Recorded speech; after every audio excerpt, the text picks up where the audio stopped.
That's fine.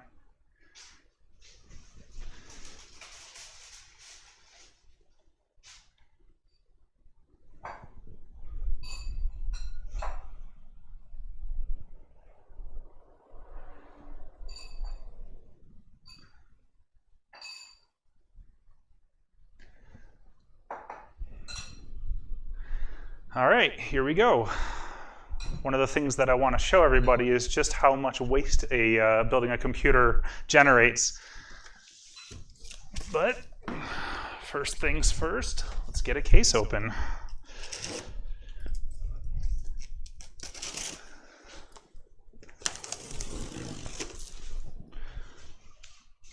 Guess I should probably post this on Twitter too, just in case anybody wants to see it from there.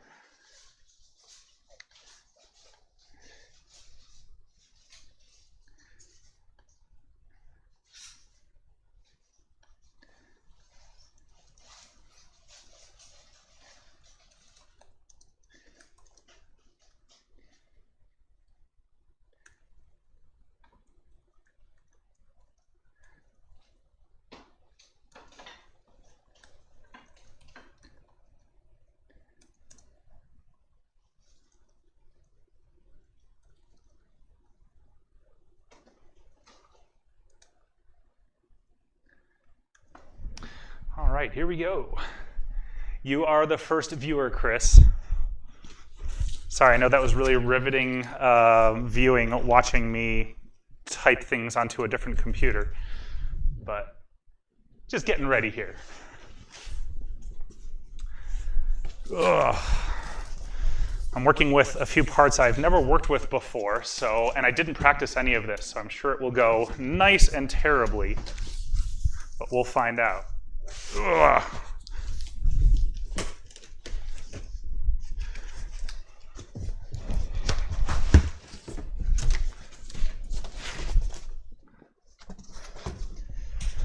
So first part of the waste generated by a computer is all this black styrofoam. It's not recyclable. Fun times. What is up, Q-Raptor? And Corpus, hey, what's up? I've built many computers. I don't need practice. They're all fine. They all come out perfectly the first time, every time. Let's see, and this is a Fantex P600S case. It is large, but we need to accommodate a very large cooler in it. Also, you can probably take side bets about whether I'm going to hit the glass bulbs above. They are very jangly and very fragile, so I'm probably just going to shatter all of them at once. My girlfriend is very worried about this. All right, and let's go to overhead cam here. There we go. Ugh. So this has a nice little ribbon on it that you use to open the door. I'm going to have to take the door off for this build because otherwise I definitely will shatter the bulbs. It's fancy though. It holds closed with magnets and stuff. This is a nice case. I have not used one of these before.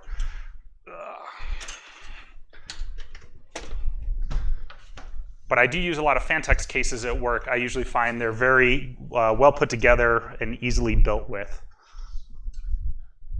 There we go. Get those out of the way till the very end. All sorts of cabling, a nice fan controller for me to ignore.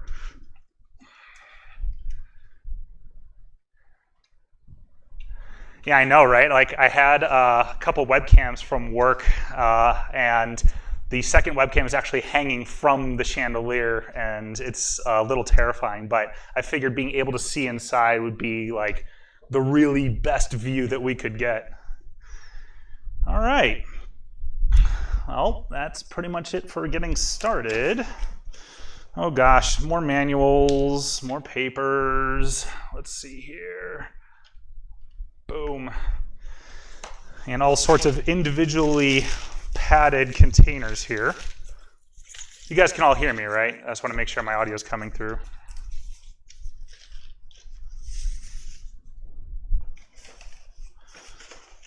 This is all a bunch of hard drive bays, more screws. More rails for everything. So many leftover parts. It'll be funny because I'll take all these and I'll put them in my office rather than give them to the person who's getting the computer, and I'll forget about it, and then they'll need something later, and then nobody except for Chris here has seen my office, so it'll never get found again. I'm sorry, Tom. So much waste, individually wrapped foam hard drive trays. Only the classiest for a high-end Fantex build.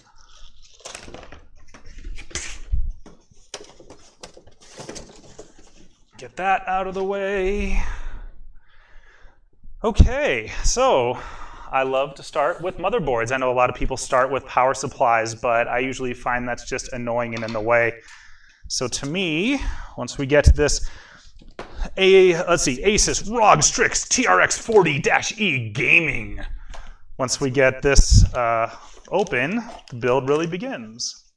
More cardboard, yeah!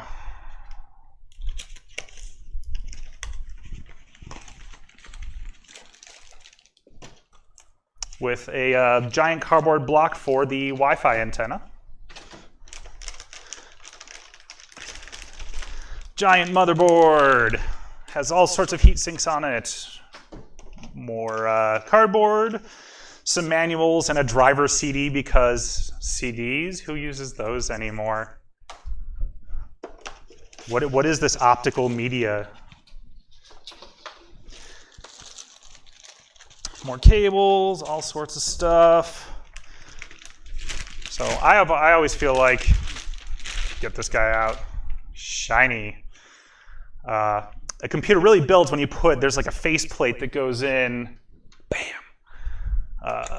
right into the back.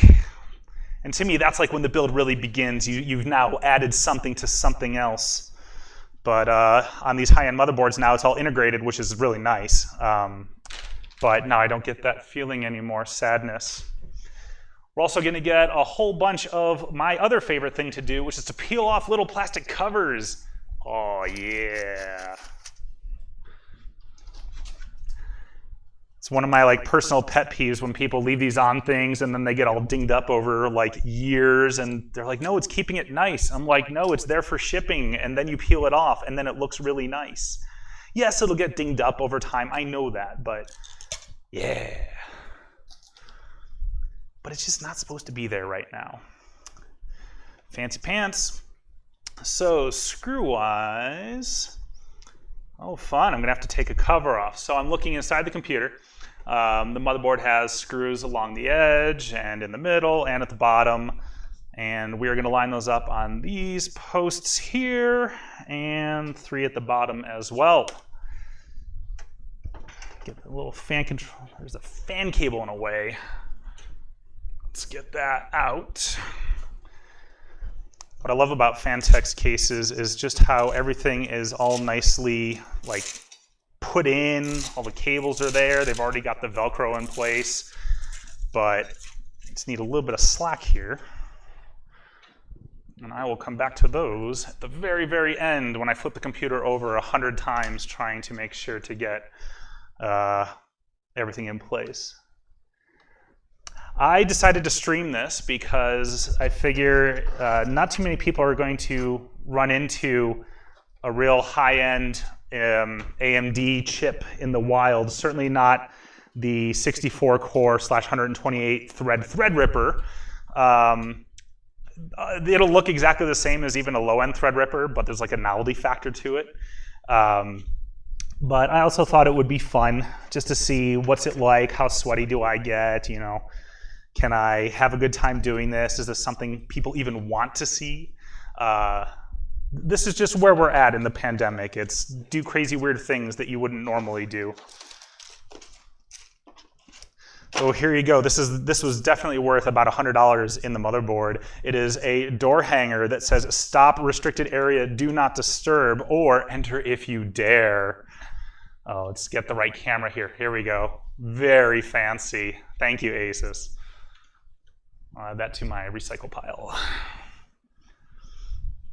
All right, so we have a bunch. We have a motherboard in a case. Nice thing about Phanteks is they include the screws in a little case on some of their builds, so you keep them nice and separate. Most of the time with computer, you just get a pile in a baggie. And we are going to, let's see, looks like these bad boys maybe. You know what, I think it's the smaller thread screws. Yeah, that feels right. When I build, I always do my screws just a little loose to start. I feel like that way, when you shift the motherboard around a lot, you can tighten up at the very end. But this case and this motherboard actually are fitting together really well right now. So far so good. We'll say that, and then this is going to be like 25 minutes of me just sitting there adjusting screws at the very end.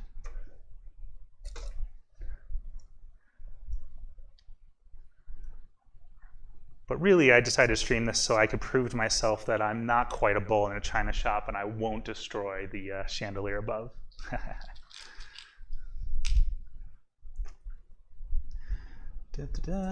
Party time. The most boring part is all the screwing in the screws.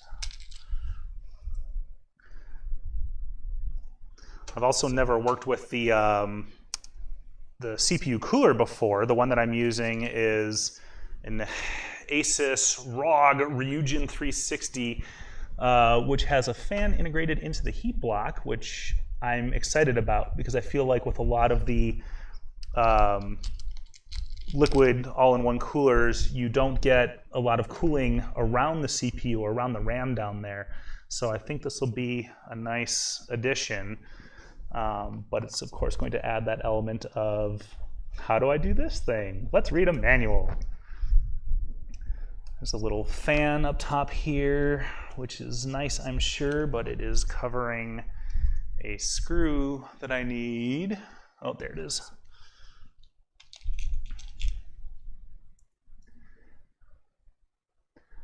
I don't like to build outside the case because to me, once you get installed, it's like once the motherboard is mounted, I find it's actually a lot easier to just plug things in. And really, this build, like the hardest part is going to be all the cabling on the back. The all-in-one cooler is going to be a little tricky. That probably would be easier if I did it outside. But then you've got to carry this like motherboard plus this radiator and move that around, and it just didn't. I don't know. We're gonna learn. But normally I like to just build straight in the case. Probably the most annoying part are all the little headers down here for you know, all the front panel connectors. But I've got a lot of practice with those.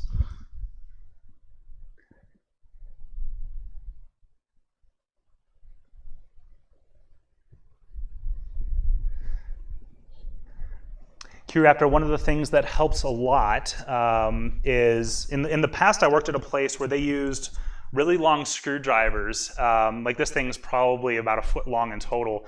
And they used to put a little bit of like blue tack in the end of the screwdriver to hold everything. But what I use is a magnetized screwdriver. So it's easy enough to just stick it on there and it usually holds. It's not strongly magnetized, it's just enough to kind of get it where you're going. But yeah, it can be, I will probably lose a screw and then have to shake the whole thing around in a little bit, but we'll get there. Alrighty, so back to up front here, to me, the next part, the processor. So this is, as I mentioned, this is an AMD Ryzen Threadripper 3990X 64-core, 128-thread processor. Retails north of $3,000. The person that wanted this build is using a piece of software called AMD, which is a molecular dynamics simulation program. And it is so hungry for cores. Like normally you would run this kind of software on like a supercomputer that you rent time from, but he can get started practicing at home. So this is the 3rd generation Threadripper. This is the least ostentatious packaging that they've done so far.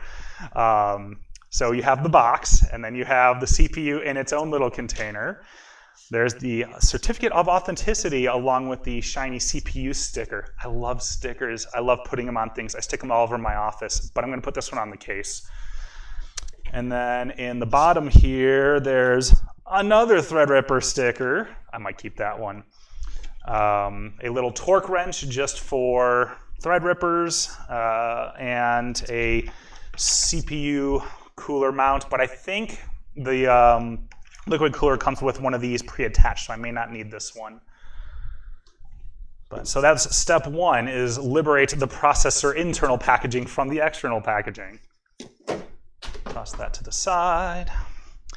Let's see, and now looks like there's a little seal across the bottom here. Cut that. There we go. Whoop. And then we have the little orange pull tab off to the side.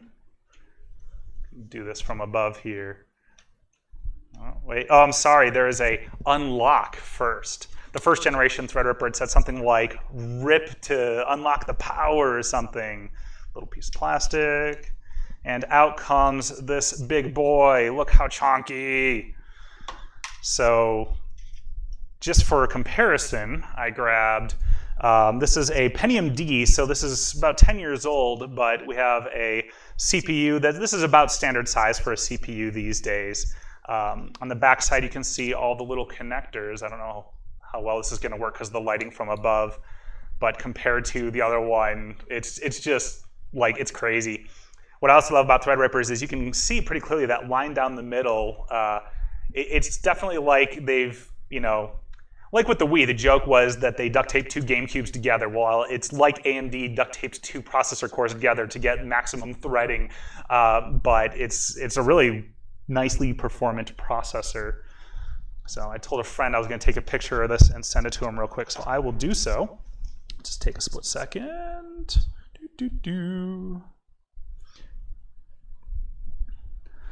All right, that's out of the way. What's interesting about Threadripper builds is there's like this orange case around the side, and you leave that on actually, and you slide it in. Did you install RAM? Yes, Chris. This processor is it was actually like $3,600. It's like the most expensive consumer grade processor you can buy. But it has, the reason that it's so awesome is that it has 64 cores and 128 threads on it. Back in the old days, if you remember, like Pentium 1s, the first processors that Intel really did a lot of marketing on. Oh, I did this backwards. I was supposed to open 3, 2, 1, so I'll just hold down that other tab. My bad. Anyway, those first Pentium processors were single core. There was one CPU, one big old chip, and it had one CPU core on it. About 2006 or so, at least on the Intel side and the AMD side, it started to become very exciting to put more processors on one core. So that is the Core 2 Duo series from Intel. I believe AMD's was the Athlon 64 something or other. Slide out the external cap before sliding in a carrier frame. So I've got this big old plastic mount inside here. There we go, it pops up. This part slides out. Little plastic frame to protect all the pins. Another protector for the pins.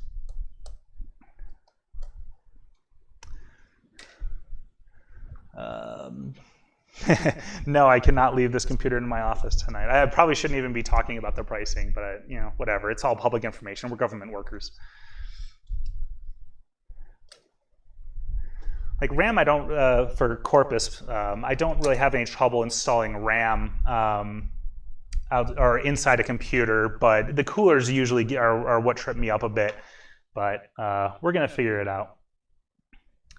So the Threadripper goes into, there's like the little vertical cage here. It's got these blue tabs on it.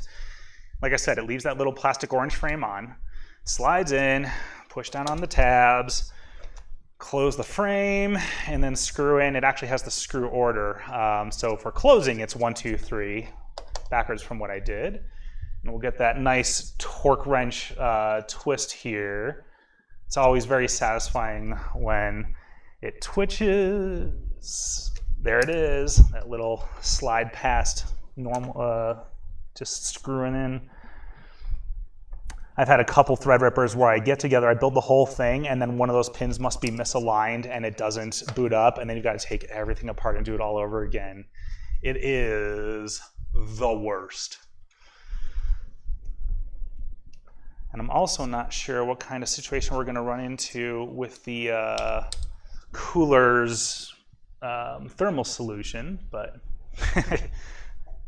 QRaptor, I'm terrified that I'm going to ruin anything about this computer, or that I'm going to like deliver it to the guy and it's just not going to boot up. But fortunately, work is pretty cool. They've got my back, so if anything happens or we have to RMA something, you know, they're good people. We'll take care of it.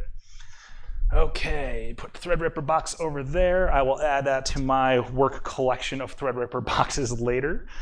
Little mini museum. And now, let's go back to boom. All right, this is the largest cooler I have ever dealt with. Like I said, it is the Asus Republic of Gamers ROG Ryujin 360 liquid CPU cooler.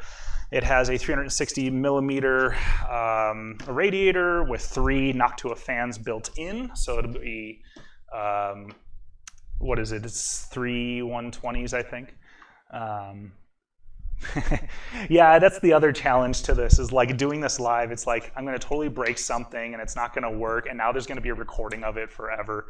But I don't know. I feel like I'm up for the challenge. I was a drama nerd in high school. I can handle it. Ooh, welcome to the elite Republic of Gamers community. This giant piece of foam with that little bit of lettering on it. That's about it. Well, I told Tom about it, so hopefully he's watching on his own. But I'm also recording the stream, so he can watch it later. Ugh. And now, ooh, fancy little flip-up door. We've got a nice magnetically attached front door. What I'm doing is I'm getting to the front of the PC because this radiator has to be mounted vertical in the front. So I'm going to have to set a few pieces to the side. And see, I think this is just one of the ones that just pops out. I guess this is what the manuals that I'm not reading is for, but hey, there we go. Fancy pants. Very angular, but it's actually, I like Fantex cases. They're usually very easy to build with. They're like well thought out, and they're not too ostentatious. I mean, I like some glowy lights, and I like a little bit of flash here and there, but there's a limit.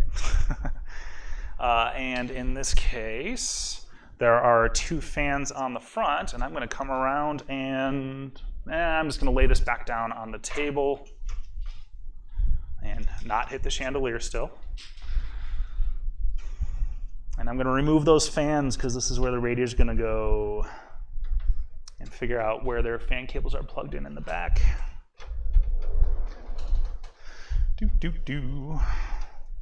So many screws, piles and piles of screws. So the guy I'm building this for, he's the head of a group in the department I work at, and he says he had a friend who had a computer shop, and one thing that he remembered from that friend's computer shop is just everywhere on the ground little screws. And I can confirm that that is a true story, because my office and my basement and usually my house, there's just little screws everywhere. They end up in my pockets. They end up just everywhere. So, yeah, in the washing machine, I'm being reminded. How many threads could a Threadripper rip if a Threadripper could rip threads? A Threadripper could rip all the threads it could rip. I can't remember the right answer. A woodchuck would chuck all the wood it could chuck. That's how much wood a woodchuck would chuck. A Threadripper woodchuck would rip. See, I'm doing too many things at once. Thanks, Lambda. All right, let us disconnect some fans that we're not going to use or maybe repurpose later. They go into up top. There's a fan controller mounted in the case up here. And boom, no more.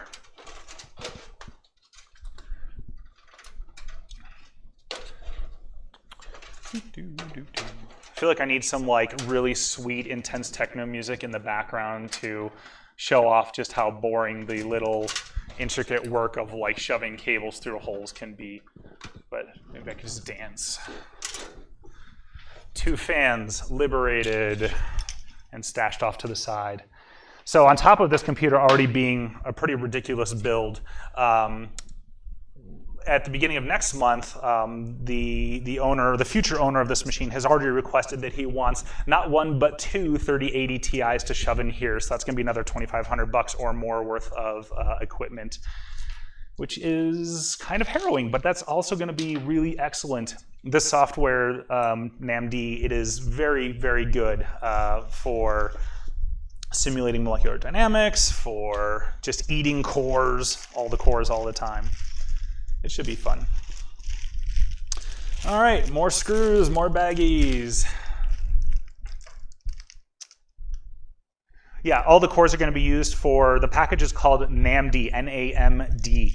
And it is this molecular dynamics package that normally you can rent time on Blue Gene or something like that when you want to run all these sims. But this guy wants to get started at home with 128 threads plus 2 3080 Ti's worth of cards.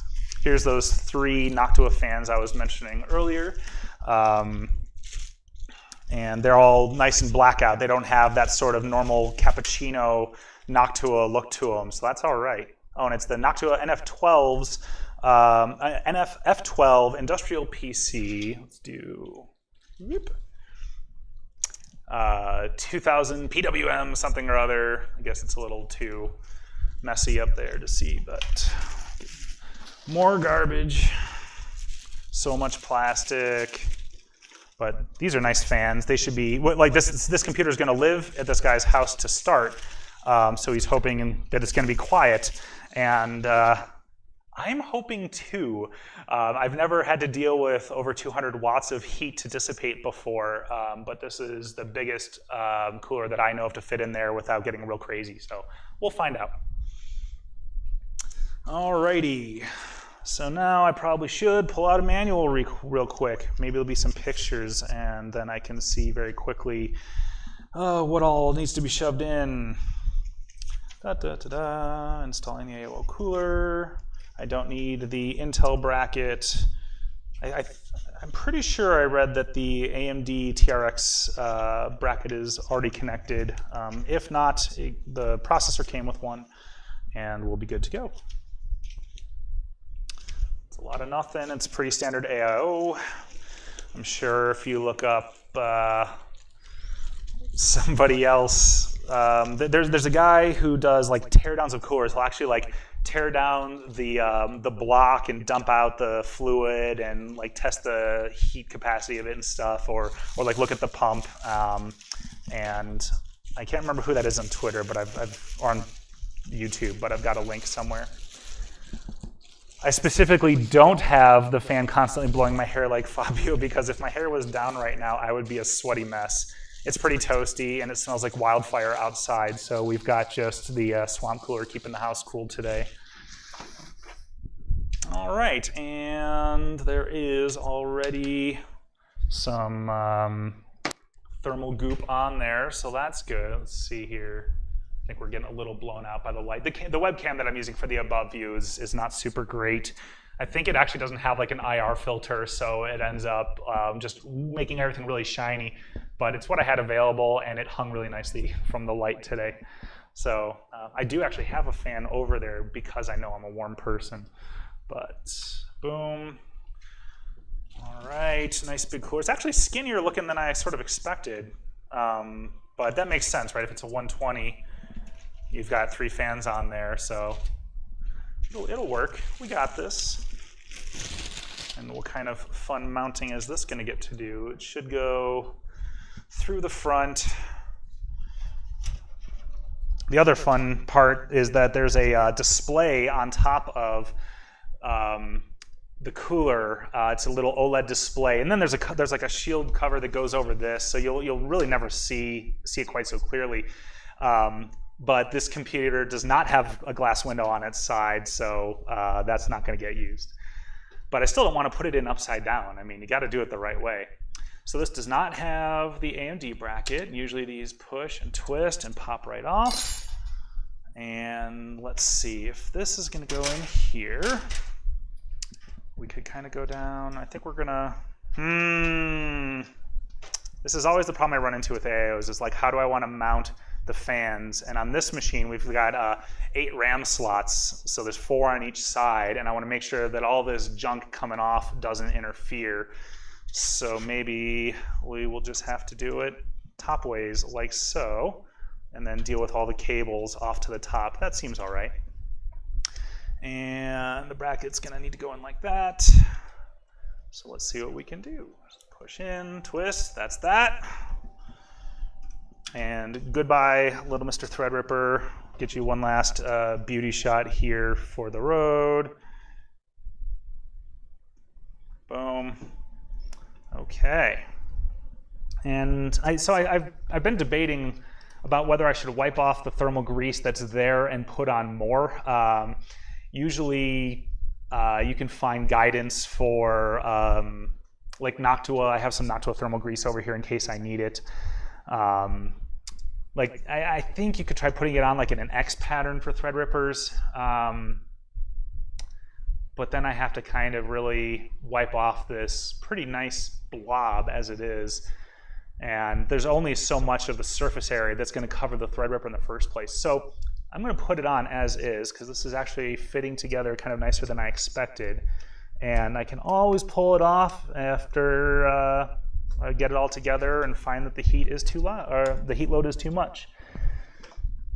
So start screwing each corner. We'll go one at a time. We'll go opposite corners. Kind of get over here. Da, da, da.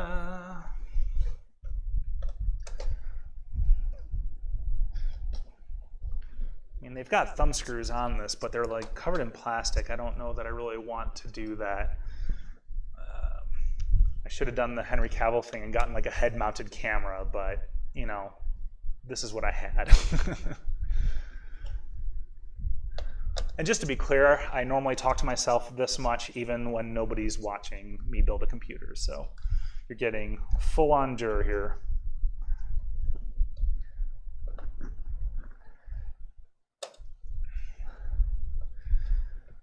And everybody, thank you for coming. Like, I've never done this before. This is kind of a new thing for me. I like building computers a lot, and I figure with everybody trapped at home, and especially with the University of Colorado's challenging internet issues today, maybe doing something like this, giving a nice view to what goes on when I build a computer, at least, I figured that could be a lot of fun.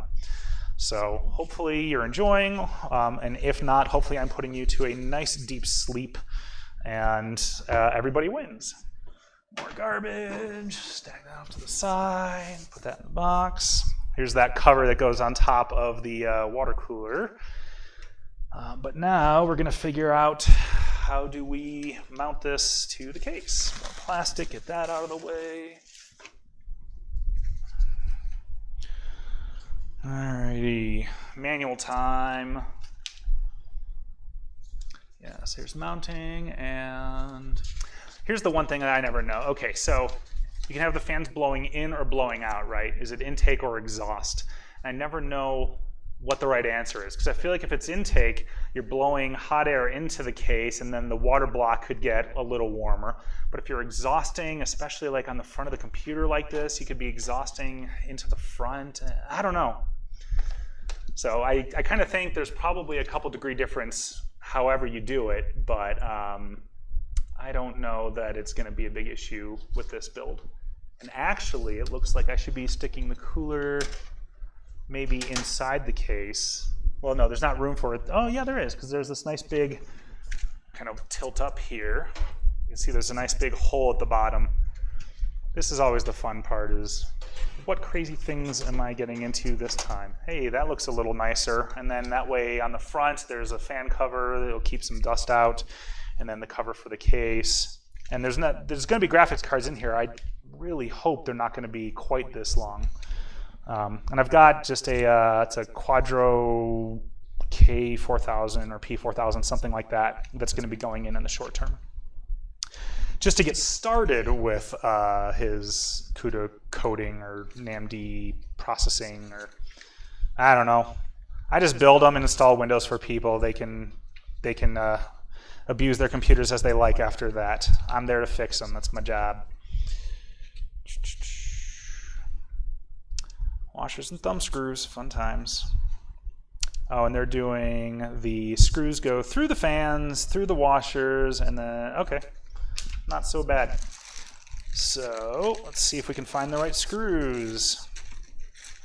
First we got a bracket that I'll never use, another bracket I'll never use, screws for the brackets we'll never use, bag that I'll never use, more screws I'll never use. Hey, the screws we need, finally. Let's see, I seem to have a nicer view over here. Stash that out of the way, dump everything into a nice big pile. So much mess. And organize. I want to give, I'm not sponsored or anything, but I'm open to it, although probably not for a work build. But I'd like to give a shout out to Nest. I have a Nest thermostat, and it comes with like a weirdly nice screwdriver. It's got a magnetized bit, it's reversible for flathead or whatever, but it's also a great size in the hand for working on small computers. So might be my new favorite build part thing.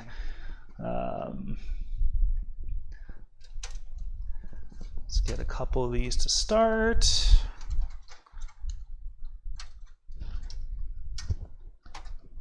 Maybe it's not that well magnetized after that right there. Also, for pretty much the whole video, I'm like bending halfway over like this. This is going to be absolute murder on my back. So hopefully it's an enjoyable view, but for I might be stuck like this by the end. We'll see. Although once I get this mounted, I could really switch to going, I could sit down in the chair, hide behind the computer, then you don't have to see me anymore. But so many little screws.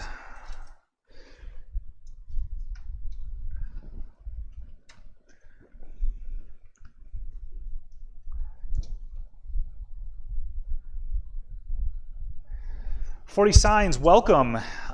This monster box is going to be doing a lot of calculations for a molecular dynamics simulation package called AMD. It is, so I mentioned earlier that there will also be, once we can buy them, two 3080 Ti's added to this machine. AMD is very hungry for CPU and GPU cores. Normally, you get a grant and you run this package on like Blue Gene or some like really high-end supercomputer. But in this instance, this is to get somebody started doing it at home to like really, not really dip their toes in. This is a big fancy build for just dipping toes in, but to start doing it at home, see what kind, like how applicable the work will be for his group, for his work, and potentially scale up from there. Once he has code that's helping out his science, then that could be scaled up, or that could be used to write a new grant, to get more money, to do more. Yes, Q-Raptor, there will be two 3080 Ti's in here also. What I'm actually the most worried about, I had a lot of trouble finding a power supply because I wanted to get one that was from the like vendor tested list for the motherboard. And initially I had a Seasonic one picked out that was actually lighter on wattage. I just wanted like something to get started with the expectation that NVIDIA is going to require everybody to buy new CPU or PSUs as part of going to a 3080 Ti. But ultimately, parts are kind of scarce at the moment. Everybody seems to have been inspired by Henry Cavill, or there's a lot of good deals right now. So people are building computers and parts are getting hard to come by. So I have what is it? It's a Thermaltake Tough Power 1200 watt Boom, there's that. That'll be the, for now, power supply. If we find later that we need a new one, if there's new requirements for 3080 Ti's, we will spend a few $100 and buy another one. But we wanted to be able to get started. We wanted to make sure that, you know, we weren't going to be underwatted. But this, I was using PC Part Picker when I built this, and this build with the GPU that we've got for now is not going to need quite this much power, but you know, we'll get there.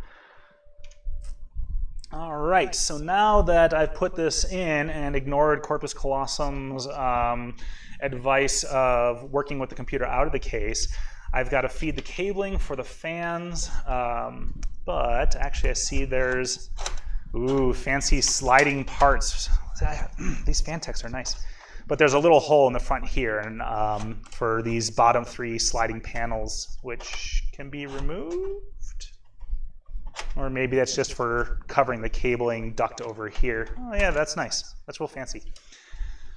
Let's see, let's get a little more. There we go. Okay, but for now, I'm going to shove the cable down there, and then it becomes a problem for future me.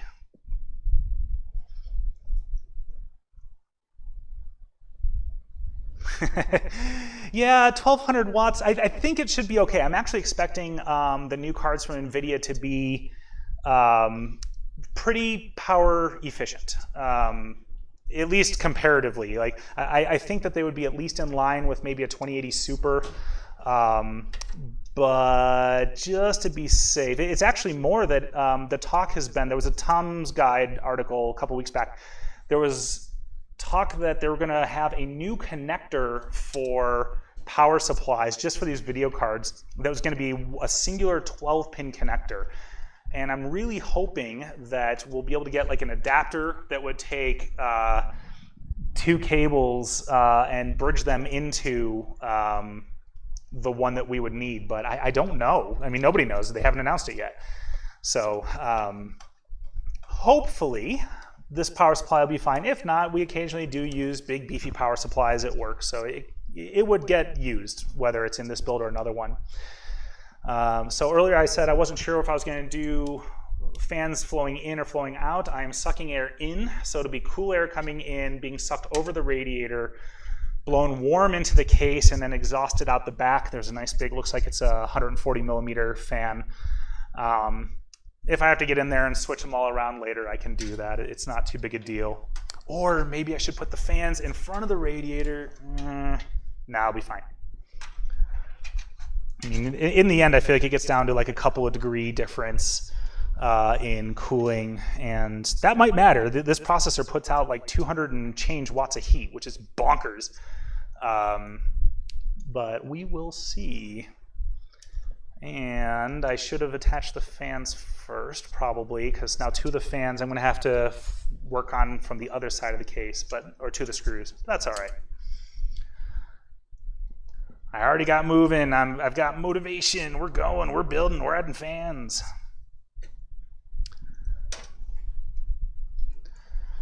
And then we get to the really fun part of sticking in tiny little cables and flipping the case around 20 times and seeing, is this how I want these cables to be routed? No, not so much. Okay.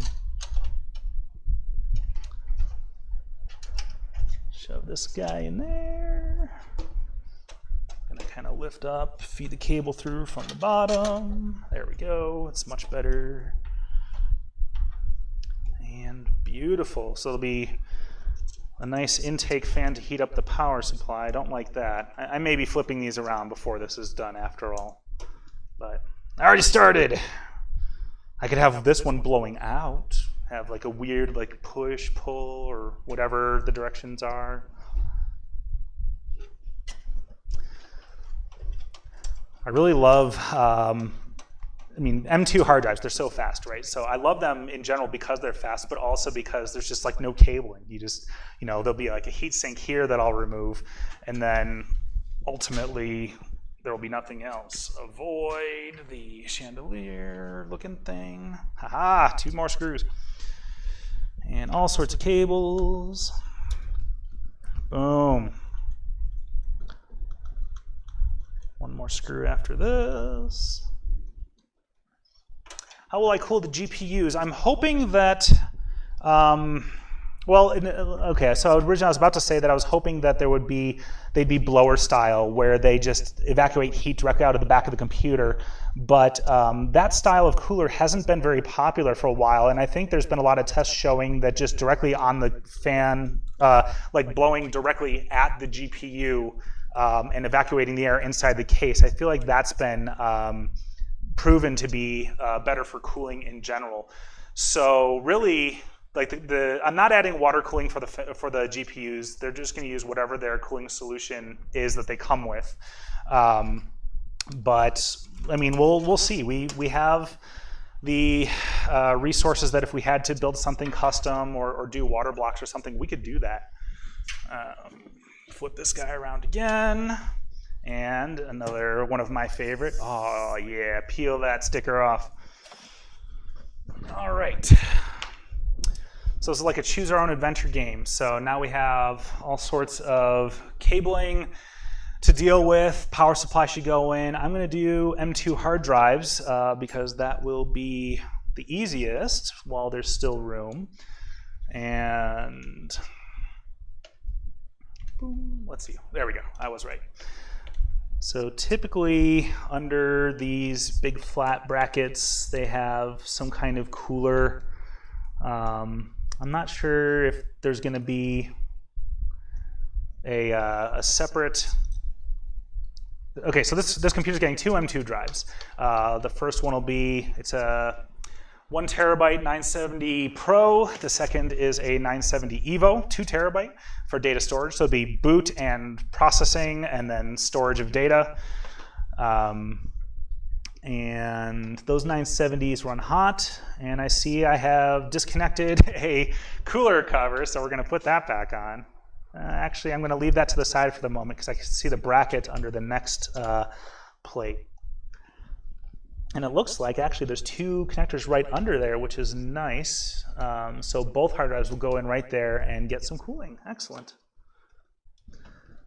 I've been building with Asus cases at work for, Asus motherboards, preferentially at work for a while now. I've found that they've been generally very stable. And you get everybody's got their own goof, so you never know if you're going to get one that just doesn't work. But we've had really good luck with them for a while. I've also used Gigabyte. I've used MSI recently. My personal machine has an ASRock. But preferentially, I tend to buy Asus. All right, so we've got a nice cooler for there's slot 1, slot 2, is that right? And they're not labeled. Thanks, guys. But yeah, 2 slots for this. Time to look at the manual just real quick for reference. It'll get labeled. Sometimes you have a situation where one of the M.2 slots will share part of the buffer or the bus with SATA ports. We're not going to be using any of the 8 SATA ports in this machine yet. It's possible we'll use it in the future, but I'm not too worried about that. But I still want to make sure that 970 Pro is going to get the most amount of PCI lanes and the most performance it can get. So we have A, B, and C. So A is a vertical mount M.2 slot. There's somewhere over here, there's going to be a metal bracket that came with the motherboard, and it screws in vertically. And I like the space-saving feature of that. I don't like the idea of having like a 5-inch long, really thin board in a vertical position in a case where it would be fairly flexible. I mean, it screws in, but that always worries me. But then B and C. B, the top slot makes sense as socket M2_1, and C is M2_2. Makes sense. I think I see more plastic to peel off. No, sad. I got excited. All right, and left my little knife over here. Let's do boom. get back up so I can stand up and not lean over to get on the camera quite as much. I guess I've got the raindrops from the light hanging in my face, but did not design this room with streaming in mind. Ta-da, 1 terabyte, very fast, and a bunch of waste over there. And missed there's these little, the M.2 drives, they can come in various lengths, right? So now we have little screws that have to go in there, and I know I saw those earlier. Probably covered them up with something. It's just a little baggy. Dun, dun, dun. Or maybe it ended up in the pile up front. And 4, that's for the cooler, which we're not using. Uh-oh, did I throw it away? I might have. That'd be terrible. And by throw away, I mean put in the box over here and now have to look through. Is it under the computer? Hello? Nope. All right. Oh, no, it's in the motherboard box, which is full of a bunch of cabling, RGB light cables, zip ties, and the handy header. So cut this, get these screws and screw mounts out. So these I've never really, sometimes I have a socket driver at work, but normally I just finger tighten them. I've got pretty decent strength for fingers, and I do a lot of typing, you see. It's a big workout, of course.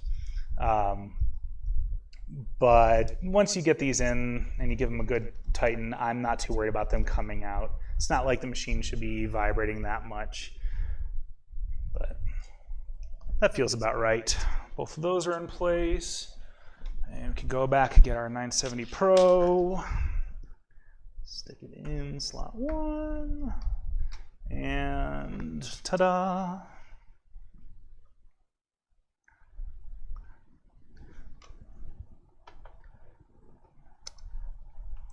So one thing that I have noticed recently are that 970s, both Pros and Evos, get pretty warm. I had a computer that I could not get Windows to install on, and it was like nerve-wracking. I ended up sending the motherboard back for RMA. I tried out different hard drives, and I was just like, could not get the thing to build, and it was just infuriating. And ultimately, I kind of realized that I was building an open-air case. It's one of those like workbench cases where the motherboard sits on top and you have access to everything. And what I found was that it was just heat. I threw a fan pointed, I like set it on the motherboard in a way where it wasn't interfering, so that it was cooling off everything, and that like Windows installed on the first try after that. I'm like, oh, come on, you're kidding. Felt like a real doofus after that, but it was a machine for myself at work, my test bed, so it's not like somebody else was waiting for it to get done or anything. But it's still, you know, I like to think I've been doing this a long time, but there's always these little things like, oh, I didn't cool the small chip hard drives enough because now they do a lot of heat, or they put out a lot of heat. On this cooling plate, though, there are 2 little, it's not 3M, uh-oh, it's the layered cooling strips for heat dissipation. So you got to peel off more sticker parts. I do like stickers though. And I have to do both at the same time. Interesting. This is riveting watching, I know. But so much. There we go. Okay, there it goes there. And then back to camera 2. This is just gonna, looks like set in place, more or less. Make sure I actually get those in the right slots.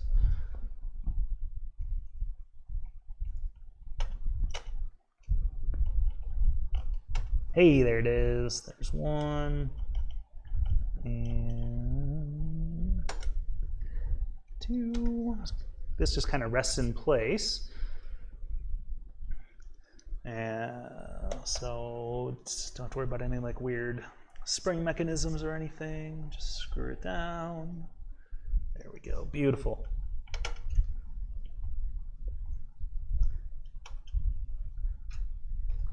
And I can put this guy back in place since I so evilly tore it out from its natural habitat Although it's got a little, like a little fabric tag on the end. That's very fancy. But I even managed to not lose the screws. Good. Line up the screw holes, tighten that bad boy a little bit. All right, so we now have a motherboard, we have a CPU in place, we have a cooler for the CPU, although its power cabling isn't connected, and we have some hard drives. I feel like RAM is the next low-hanging fruit here. And so what we have is a Corsair Vengeance LPX Vengeance Airflow, which means it comes with its own little cooler that we're only going to be able to use half of, but I may not use it at all.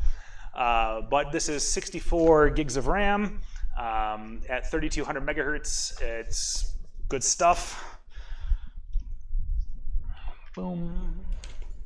More packaging. Everything's got to be individually packaged, which of course it does. There we go. Pull that. Get rid of the cardboard. Stick it in the big box.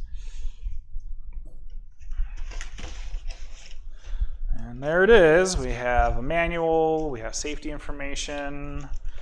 We have the cooler for the memory, but this only works if you have all four next to each other. We're going to have two on each side probably. And then 4 sticks of RAM, each with their own individual protective cover over the Vengeance LPX label. Thanks, Corsair. And just to really double check, usually for ASUS you do every other slot to make sure you get into dual channel mode. But since there are so many slots, it's probably still every other. But let's read a manual again. Every so often I'll get like a computer somebody built at work. Either I didn't have a hand in it or it's an old one. It'll have like triple channel RAM. I'm like, wow, there's 3, but it's got more bandwidth. How fancy. Every computer is its own unique little butterfly, and you know, we just want to help get science done. That's what we're here for. All right, there's the RAM page. The page for RAM. Tell me what slots. Come on, buddy. Or don't. There's installing RAM, which I've done 1,000 times. But like, I guess I could look at the index in the front or the table of contents or whatever. That would probably be like the smart way to go about this. I could just shove the RAM in, call it good. No, I'm not going to do that.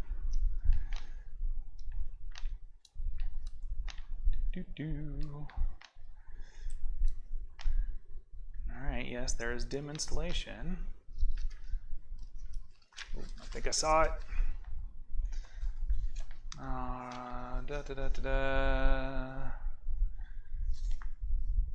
2 dim slots, page 1-5. Hey, there we go. Okay, right at the beginning. That makes more sense. Motherboard comes with dim slots designed for DDR4 memory modules, of course. Recommended configurations. If you have 4 sticks, it is slots. Oh gosh, okay. A1, B1, C1, and D1, and that is the outer, middle, outer, middle. There's a little bit of schmutz on there. So let's shove some RAM in.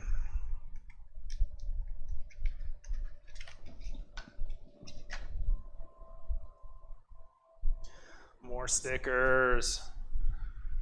Just gotta get right in there. Yeah, there we go. I usually tell people, I'm like, oh, you know, those little stickers, they can insulate the chips, and it's worse for heating. It probably doesn't matter that much at all. Let's do the inside one. Or see, no, I had that backwards. Almost, RAM. You almost got me, but not this time. Double check that notch. That looks correct to me.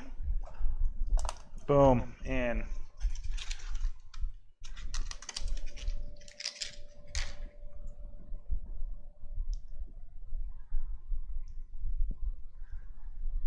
Sticker.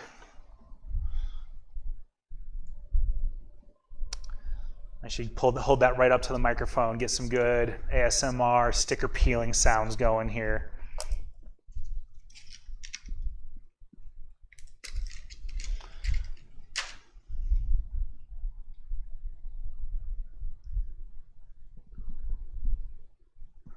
Let's see if this comes across.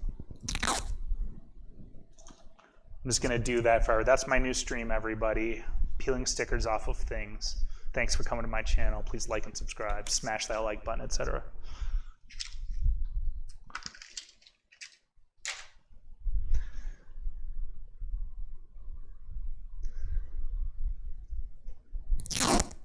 Yeah, stickers.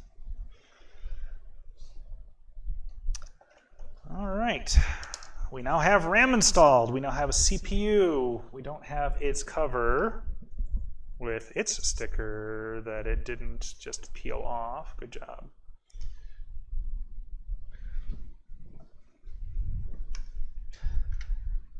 Let's see, back to the front there. I've never streamed before, and I'm also managing dual cameras, and I'm also trying to make sure I don't knock the lights above me. So this is a fun challenge, but I'm having fun. I think, man, that certainly looks like there's a little sticker over it. Come on, buddy. Of course, if I get real frustrated, I could pull out a knife and try and get it at it. Oh, there it is. Ah. All right. So what I kind of like so far about this Asus cooler is that it has all of the, camera 2, all of the cables are already pre-attached. Sometimes I end up building a lot with Corsair coolers, and I find that the cables aren't pre-attached. I never know, do I need the USB or don't I? Or for AMD's, the Wraith Prism coolers that they use on the just the regular Ryzen chips, they have 2 different little plugs. There's one with 3 pins, one with 4 pins. I just never know. So I really appreciate having everything already pre-attached, which we will now take and shove out of the back of the computer here through, we'll dangle. I see I'm sliding out of the way. Let's get back in frame here. So over the top of the motherboard, there's a couple of different slots, and I'm going to shove half the cables in some and half the cables in the other, and when I get to the back side, we will figure this out. This is a USB. This will be how the cooler reports itself back to the system board, but the USBs on the system board are all down at the bottom. So we'll go around the back side, keep all the cables out of the way.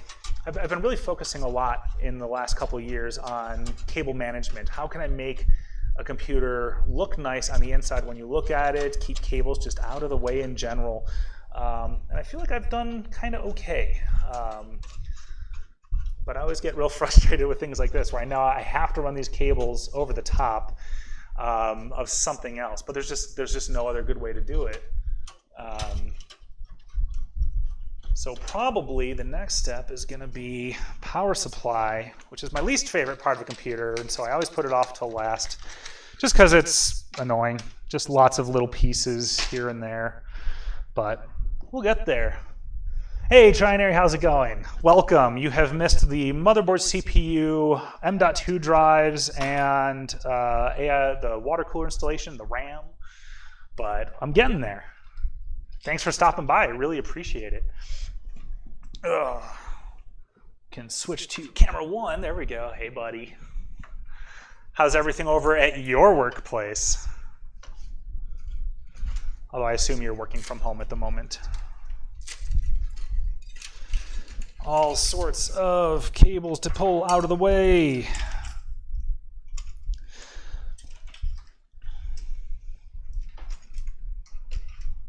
And there's my cables from the water cooler. I just lost the header for the cooler, but I'll get to that later. This is nice. I like these. It's like wrapped around in a way where I could like loop it and close it over without having to like thread it through. Because normally I just kind of undo all this stuff and then I get to my cable wrapping later. But yeah, normally this is actually the cleanest my kitchen table has been in weeks, just because of this stream. So I thought it would be fun. But normally I've been having like a monitor here. I've been sitting on the end. I've got a laptop over there. I've got another laptop over here. I've got, I've had the Mr. FPGA hanging out over here for when I need a break for a few minutes. Oh, I dare say it's time to do power supply. Ugh, this bad boy. And more plastic wrap. Add this to the pile. And let's get some of the plastic itself out of the way here. Come back to that later. More plastic pieces. And how does this box open? Is it from the front? Yes, from the front. Okay, good. Thermal take, cool your life. Manual plug-in with where to put things. I always love a good like Velcro bag for all your extra cables so that I can put it on a shelf and then lose it. Again, black plastic foam, not recyclable, just garbage, sad. But hey, what are you gonna do? It's probably the cheapest. Show that in the pile. And then the power supply itself comes in a nice little wrap here. How pleasant. More stickers. These ones are always annoying because they're like over a logo and the logo's often ribbed and come on. There we go. More stickers. All right, and this is a modular power supply, so I'm going to want to plug in everything that I'm going to plug in now so that I don't have to like reach in and shove things through. Get some Velcro tearing there. This is a nice beefy power cable that came with. Silica gel, do not eat. And actually tuck in the bag so that my cat doesn't eat it either. I appreciate that they still add in a floppy cable connector. Good for powering floppy drives and Radeon 9700 Pros, but nothing lately. Ooh, color-coded fancy pants. Lots of twist ties, which I usually repurpose for cable management later, although this case has so much Velcro, I'll just stick with that. For the most part, if I need a little bit of here and there, I've got plenty of twist tie to go, or zip tie that came with the motherboard, or who knows. Alrighty, we have no SATA drives that we need to plug in. So, but I do have a SATA connector for the AIO, for the water cooler, so we'll stick to that. Have to make sure to get at least one in this cable mess. Why are you so messy, Drew? Oh, I don't know, it's because everything comes in giant piles and I've got to undo it, and then I don't know. I'm not good at putting things away. Okay, old-timey Molex connectors. I believe there are 0 of those in this build that can go back in the box. Pile 2 Molex connectors, back in the box. 2 piles of SATA connectors, and there's only really long ones with 4 connectors, so I will attach 1, the rest back in the box. And throw this guy on the end. And I know, let's see, so that GPU I've got is, ta-da! This is an NVIDIA Quadro P4000. This is a high-end workstation graphics card. It's also very thin. This is a single slot solution, which is really nice. The previous iteration of this computer had 2 of these in it. So I figured I would borrow 1 for now, and we'll get the computer up and running with 1, and then when the 3080 Ti's come out at the beginning of September, or whenever we can buy them, we'll swap out for that. But what I also like is the power supply. The power connector faces out from the end. A lot of video cards, the power supply cable comes up, and it's just like, how do you manage that? Whereas this, you can go out from the end and tuck nicely. In my dream, if I were in charge of designing graphics cards, listen up Gigabyte and MSI and whoever else, I would put that connector on the bottom facing out. So that way you have like the motherboard, then you have the GPU, and then just the cable at the bottom. Very little to manage. It would be so nice. But for this build, I only need one 6-pin cable for now. But I think I'm going to put in, I'm actually going to connect all of the graphics card cables because we just don't know what's going to happen with those 3080s. And I'd rather have them connected now than have to undo a couple of cables and pull out the power supply later. So they can just live tucked in. There's a nice little area of this chassis that will keep it nice and separate. And I'll twist tie them off and they'll be all good to go.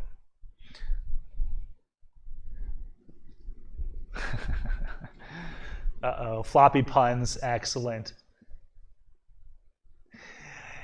Oh dear, yeah, it's actually funny. I was using floppy disks just yesterday on my DOS computer. I have actually 2 DOS computers in the basement, but I was setting up one from scratch.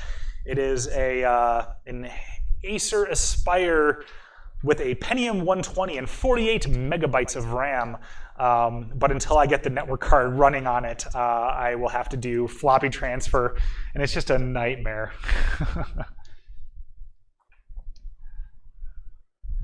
Ooh, yeah, don't thread rip on floppies. That's quality. I appreciate it. So the power supply, it's hard to see from this angle, but there is a vent intake from the bottom of the case. So I'm going to put the fan facing down. If I can get this in. Oh, did I seriously buy a power supply that won't fit? That would just be real quality. Oh, that's all right. Just a little bit of flex here. Maybe. Or is there a plate on the back here? Haha, plate on the back as I hit one of the danging glass balls. When my dad helped me install that, and we were doing really good, and then we got about 2/3 of the way down, dropped one, just shattered everywhere. I don't think that these are St. Rupert's drops. They might be. Is that what they are, St. Rupert drops? The glass things that are like really hard, you can shoot them with a bullet if you hit it here, but if you like break the littlest bit off the end, then it's bad times for all. But shove a bunch of cables in there.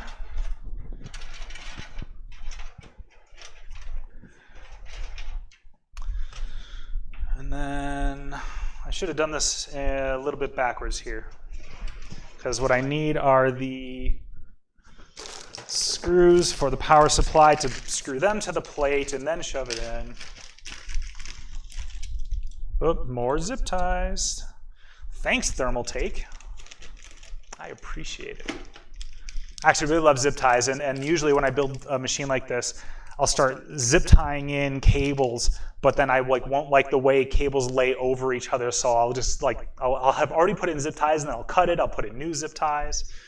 It's just you get too finicky about it. Or you get really frustrating. You get zip ties where you put them in, and then they snap as you're tightening them, and that's just like the worst. I'm trying to remember, I think it was maybe it was a Corsair power supply, or maybe old, no, you know what it was old time? It was FSP, and we used to order their power supplies a lot. And the zip ties that would come with those were just garbage. Or they're just old, and the plastic is just real crummy. But avoid the light bulbs.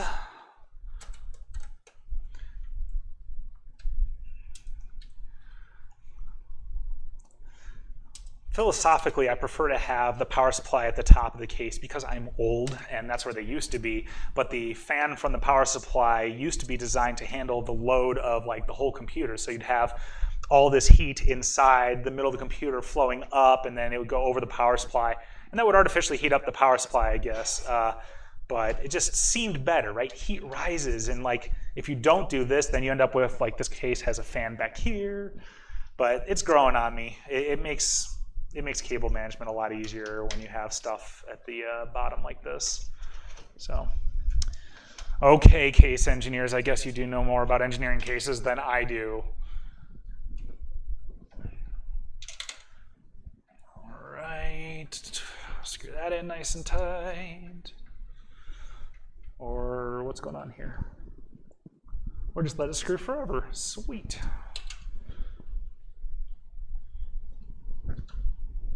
There it goes, nice and tight. Okay. And back to overhead view. Boom. Dangle all the cables out.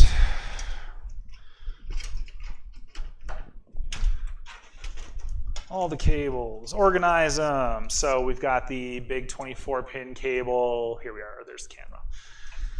And then we have not one, but two 8-pin cables for CPU power.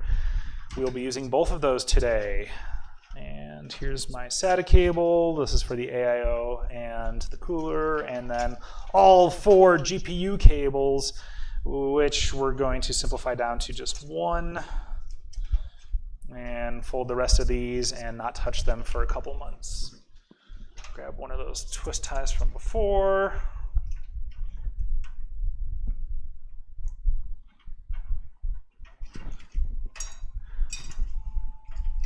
And there's a lot extra, but that's fine. That'll just stay out of the way. So you can just get shoved down there.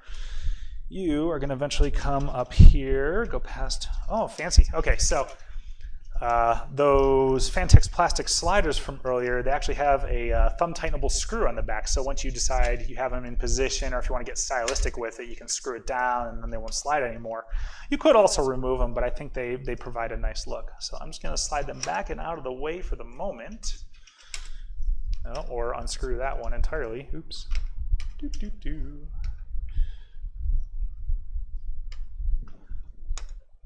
Hey, there we go.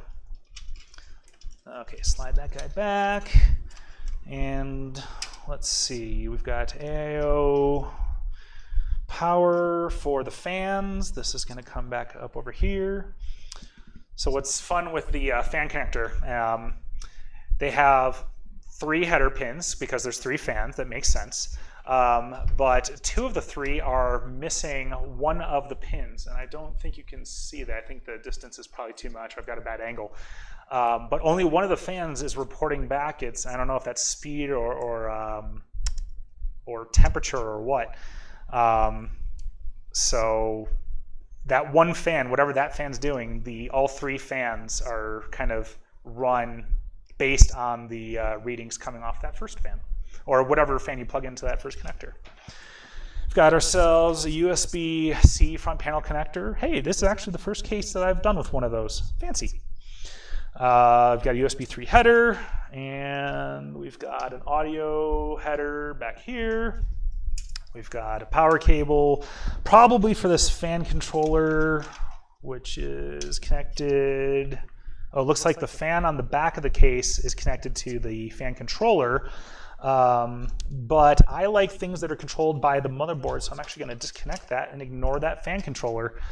If there's like a button on the front that's like a slider for fans, that would just not work, but I prefer to run it. Enough power for 2 3080s? I don't know.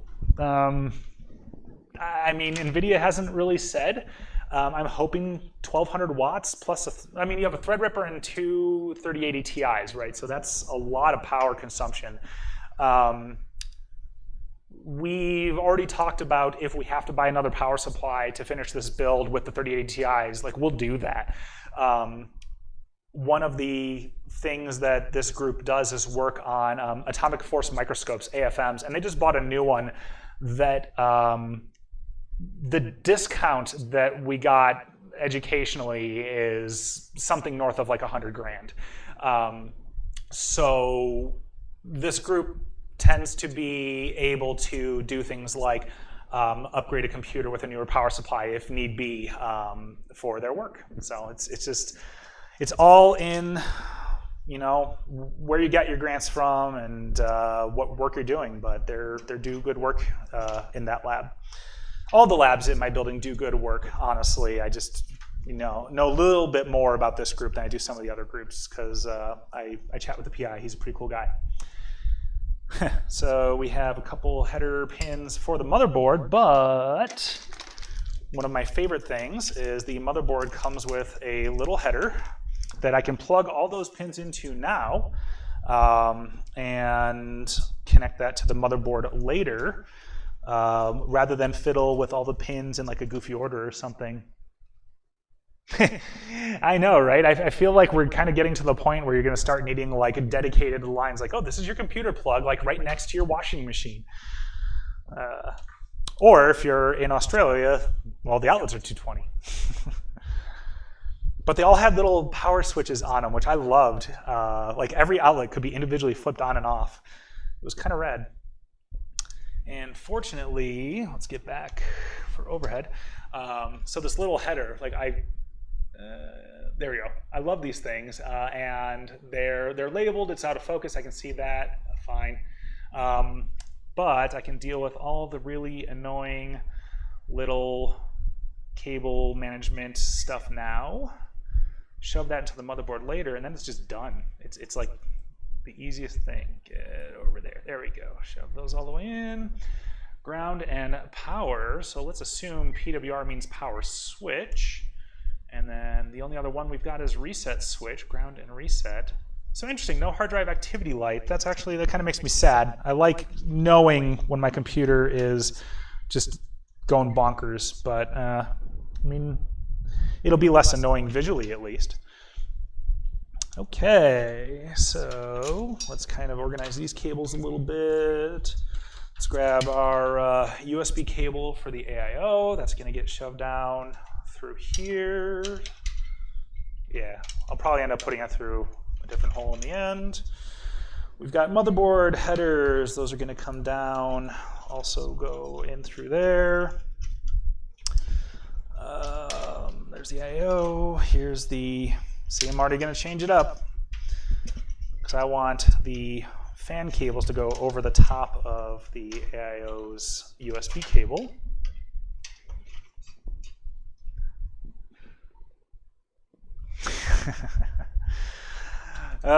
Sometimes you can still tell hard drive activity from the click, click, click. It's just, that's never a good time. It's like if the electronics are making clicking noises, that's real bad. I'm looking at you, old Ubiquiti wireless access point that I used to have in the house that used to click in an annoying way at all times. Okay, so how are they? Let's see, pretty much everything is going to go out the bottom. Audio cable usually goes into the back, especially on Asus boards. Front panel USB 3 and USB-C will be up top. Power for the fan controller and fan controller itself, I think, can just hang out up there. And then this guy, I'm going to tuck around into the back somewhere. Actually, there's probably going to be a chassis header for fan control up there.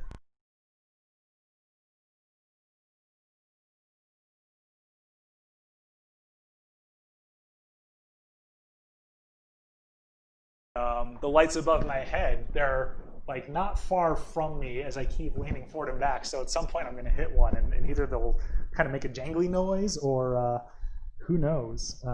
At worst, I would break one, but I definitely don't want to do that. But nah, the computer will get there. It's going to be okay, buddy. We got this. I'm confident. I have built this is the first 3rd gen Threadripper I've built. But I've built at work a couple of 1st gens and a 2nd gen. This is the first 64-core processor I've ever built. And certainly at the price point, it's kind of bonkers, but you know, hey, if it doesn't work, it doesn't work. At least we tried, and at least I got a computer all built. Okay, so just having a quick look at those bazillions of little pins. They all look good. I think we're all set. And there's the CPU itself. Let's see if I can show you here. So, and I mentioned this earlier when I installed this, but for people who weren't here, that orange plastic frame around the CPU, it does actually remain in place. It comes built into the processor.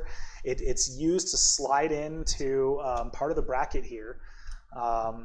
So that's a little abnormal. In the past, you would have more like this little guy. This is an old Pentium D, sort of a Core 2 era. And it doesn't have a bracket, it just kind of fits in the slot. Before that, the pins, rather than being on the motherboard, were on the processor, and when you bend those, you've got a really bad day, especially when they break. That happened to me once. I ended up, so here's a story I usually like to tell. I usually say that I never work on something that I'm not prepared to replace out of pocket if I break it. I don't have the money to put it to buy a replacement one of this Threadripper if I were to break it, but I don't think I will. But years ago, I was working on somebody's laptop that had a Willamette Pentium 4 in it, which is a real crummy Pentium 4 line. But I bent some pins and I couldn't unbend them, and sure enough, I went to eBay, found a replacement CPU, bought it, and was able to fix the laptop in the end. And that was costly on my part, right? I ended up spending $200 or $300 to repair the part, but I was able to repair the computer for my friend, and I was happy about that. But yeah, definitely not going to be replacing this Threadripper if I were to like accidentally snap it in half or something. Okay, so Flypaper Foot, the total build cost as it is right now is about $5,500. The CPU is $3,600.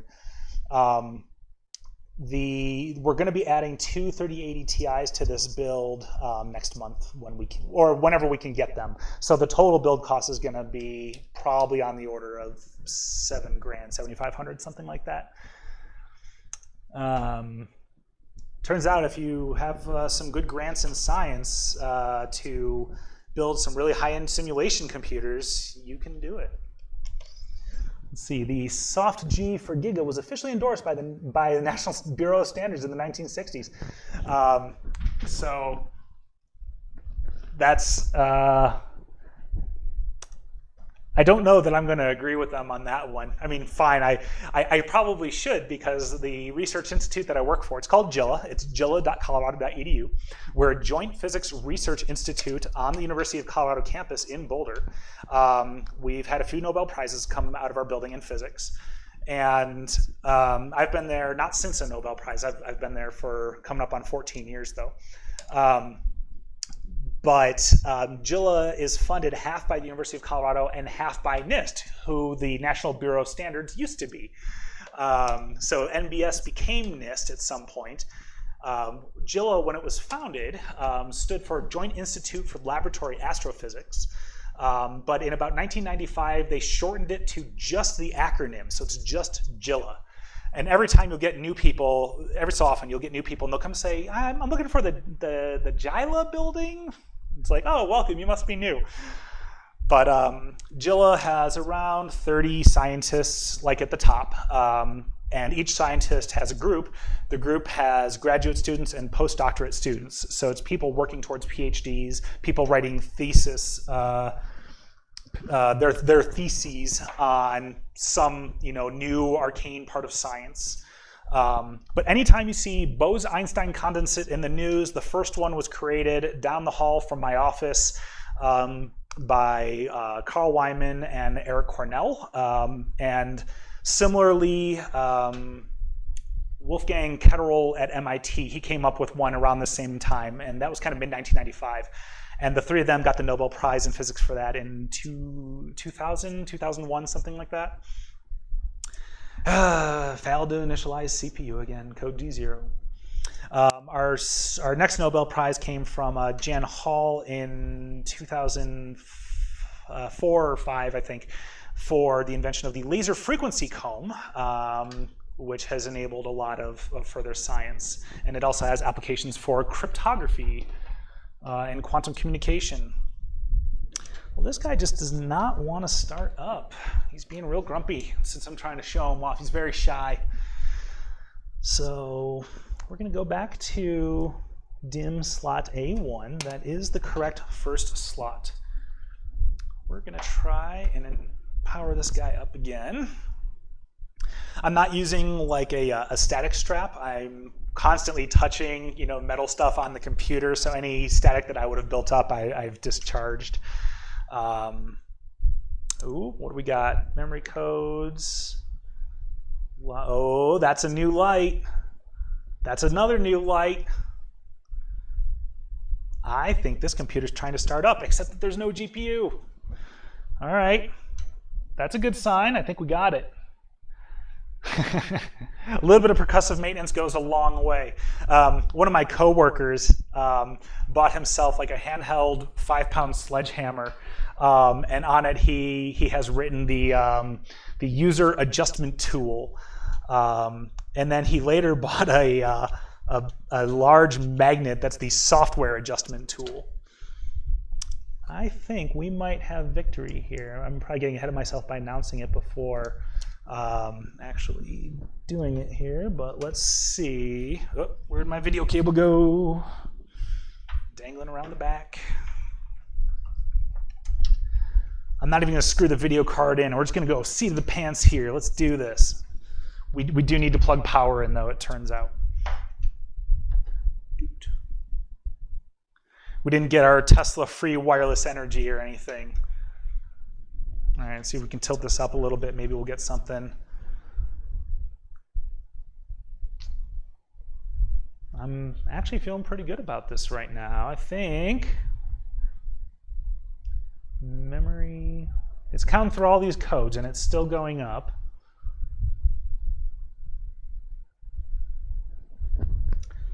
Something about VGA BIOS. It's going through a ton of checks.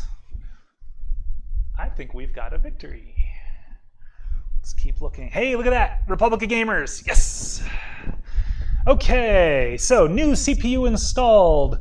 And that is, in fact, showing, you probably can't see it, but it's Ryzen Threadripper 3990X 64-core processor. But yay, happy dance. Without tripping or smashing anything. Now we got to shut it back down and put the right RAM in. But hey, the computer can turn on. That is a huge step up for this.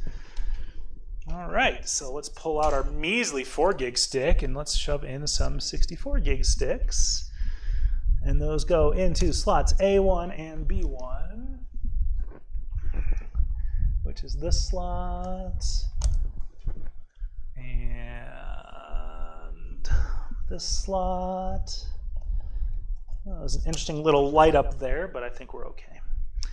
And then C1 and D1, which are in the opposite direction. They're on the opposite side of the processor.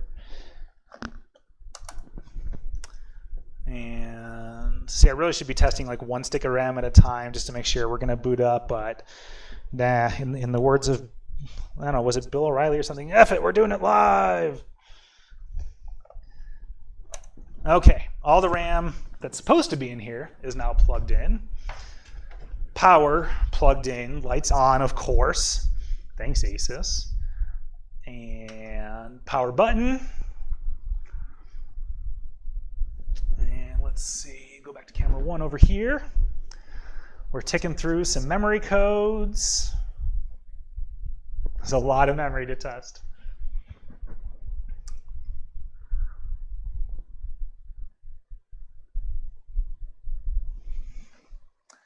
What is up, Gaming Dodge? Welcome. Thank you for coming. You came just in time for the computer to boot up for the first time with the right RAM and everything else. Hooray! There were a couple of times where it didn't. So we have a small, okay, so total RAM, 64 gigs, but at the wrong speed. So we're gonna have to change that. So let us get into F1, into the BIOS and change that, or the UEFI or the UFI or whatever you want to call it these days. But hey, that's exciting. I made it. Alrighty. The main thing that I want to change first, if we get into the AI tweaker, normally I don't change pretty much any of this, except that you want the RAM to be at its default setting. If this were an Intel build, it would be an XMP setting. Frequency. Actually, what I should do is I should update the BIOS first, because this is almost certainly out of date. Idle temperature on the CPU is 42 degrees C, and that's going through this giant radiator, so it's already pretty toasty. I may have to flip those fans around. Frequency 2.9 gigahertz. Oh, there we go. So under the AI overclock tuner, the setting DOCP standard, performance is usually best when memory clock to F-clock is 1-to-1 sync. Maximum F-clock stability is around 1800 megahertz. Overvolting SoC may cause instability on Gen 4.0 devices. Fine, great, thanks. Setting DOCP is really telling the motherboard, hey, look at the RAM and set the default settings for the RAM that the RAM thinks it should have. Otherwise, it'll just say whatever the default settings are for the system board. Like I said, on an Intel build, this is usually labeled XMP, and usually you want to set it, otherwise your RAM settings are wrong. So I'm going to hit F10. All I'm going to do is change that RAM setting. It's going to change a dozen other things, and then it's going to reboot. It's also going to change the voltage for the RAM up to 1.35 volts. And ideally, it'll boot again. And I can reroute my cables and call this guy done after I install Windows, but I'm kind of running out of time for tonight, so I may have to do that tomorrow. I can stream it again if anybody's interested, but it's been kind of a fun one for me, especially because I could show off all sorts of glowy lights. And error codes that we're seeing are system is posted in safe mode. This may be due to the previous post attempt failing. It may not have liked those DOCP settings. That may get fixed with a BIOS update. Or I might need to actually put the case on so the RAM's getting proper cooling. So if we say F1 for setup, just check our DOCP setting again under AI Tweaker, which is still there, great. So save, no changes, okay. I would really love for it to start installing Windows though.